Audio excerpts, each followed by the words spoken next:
He typed her name and then stopped. His thumb hovered over the screen, already knowing this one conversation would change everything. He could feel it in the pit of his stomach, a cold dread that had been building for weeks. Across the city, she saw his name pop up, the three little dots dancing as he typed, then vanishing. The pause was unusual. She sent a single question mark, a playful little nudge, but underneath it, a flicker of impatience. He finally sent the message. "I've been feeling invisible lately," he typed. "Like I'm talking to a wall." Her reply was quick, almost too quick. "You're being dramatic. What brought this on?" She tried to swat it away like a fly, but he knew he couldn't let it go this time. "It's the silence," he wrote back. "The long gaps between our messages. They scare me more than any argument ever could." She deflected again. "You just need some sleep." "My day was so crazy you won't believe." She tried to pull him into her world, to change the subject, but he resisted. "No," he pushed back, gently but firmly. "I need honesty right now, not a distraction." The three dots appeared again, danced for a long moment, and then disappeared. The silence stretched out, heavy and thick. Finally, a single word from her, "Okay." He took a deep breath before typing the question that felt like a cliff edge. "Are you still happy with me?" Her answer wasn't a yes or a no, it was something far more devastating. "Happiness is complicated," she wrote. "People change." That sentence landed harder than any insult she could have thrown. It wasn't an attack. It was a statement of fact, and that's what made it so painful. He decided to lay his own cards on the table. "I've noticed," he admitted. "The late replies, the phone being suddenly off limits, the secrecy." Her tone shifted instantly from evasive to defensive. "Are you checking up on me, invading my space?" The accusation stung, but he held his ground. "I wouldn't have to question things if they felt normal," he replied, his words precise. "Normal is boring," she shot back. "I need excitement," his chest tightened. He felt a wave of nausea. What kind of excitement? He asked, though part of him already knew the answer and didn't want to hear it. She dodged the question. "Why are you interrogating me?" This isn't a courtroom. He couldn't hold it in any longer. The truth, or at least the suspicion, spilled out. "Someone told me they saw you," he typed, his hands trembling slightly, "with another man." The denial was immediate, almost frantic.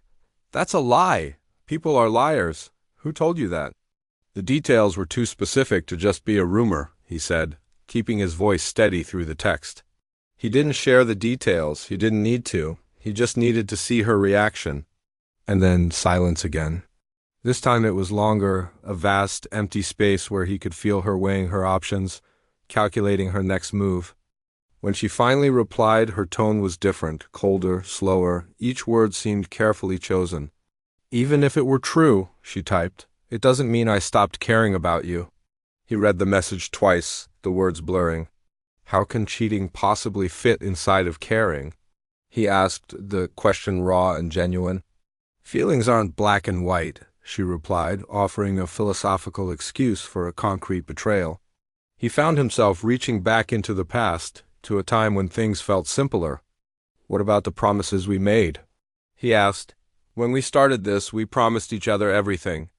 "Those promises were made by younger versions of us," she said, dismissing their shared history as if it were a childhood phase they had outgrown, and in that moment he understood. She had already moved on, emotionally and mentally. He was just the last to know. He had to ask the final, heart-wrenching question. "Do you love me, or are you just afraid to let go?" Her answer shattered the last piece of hope he was clinging to. Love doesn't always mean loyalty. That sentence broke something inside him. It was a fundamental crack in the worldview he had built with her. "Loyalty is the foundation," he typed, his words feeling weak. "It was the foundation of everything we built together." "Foundations crack when they're neglected," she replied. The conversation had shifted.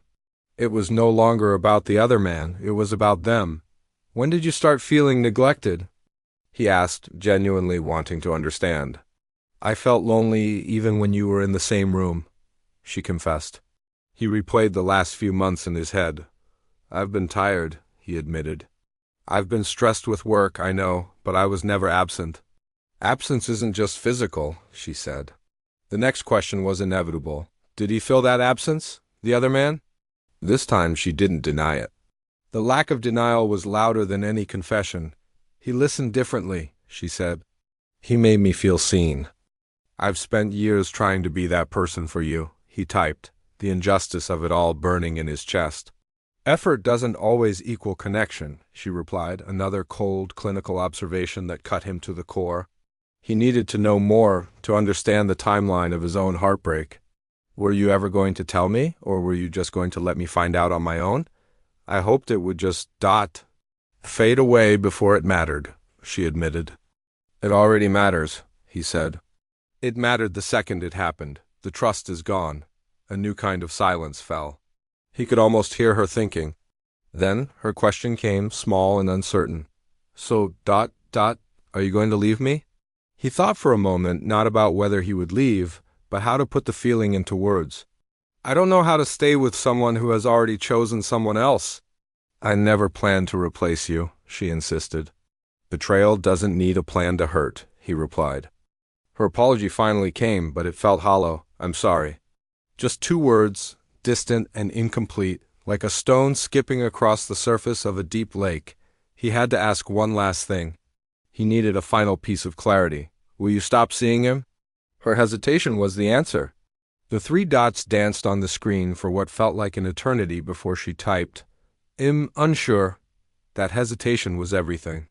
It was the confirmation, the nail in the coffin, the end.